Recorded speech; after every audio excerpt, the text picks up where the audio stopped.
Cathay Pacific says its future is bright, although its loss widened to $6.5 billion last year. The group is also looking to cut costs, and one way is to offload the preference shares offered by the government during COVID. As Hong Kong fully reopens to the world, the city's flagship carrier is expected to take off again. And from Cathay Pacific's annual results, the signs are encouraging. But it may not seem like it at first glance. The airline reported a loss of $6.5 billion for 2022, widening from the $5.5 billion deficit the previous year. Most of the damage, however, came in the first few months, when Hong Kong was ravaged by the fifth COVID wave. Its performance improved significantly in the second half of 2022. By December, it was running 8 times the number of passenger flights compared to the previous months. As a result, passenger revenue more than tripled to $14.3 billion last year.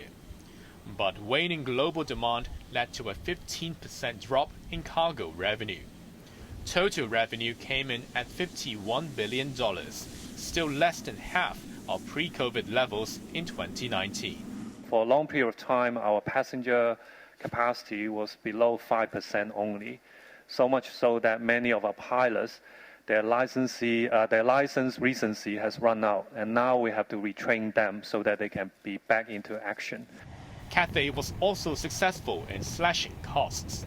Staff expenses were down 6.4% year-on-year, owing to a lower headcount. And while fuel costs jumped by 49%, it was already offset by fuel hedging gains of $3.6 billion. As cash flow improves, Cathay will start to redeem $19.5 billion of preference shares from the government to minimize dividend payments. We will repay the preference shares in full. You know, the exact timing of that repayment, it's impossible for us to say at the moment. You'll recall that the way that the preference share dividend yields are structured, it becomes more expensive over time. And so the longer we leave it, the more expensive it becomes for us. And so, you know, a separate government loan of $7.8 billion is due in June.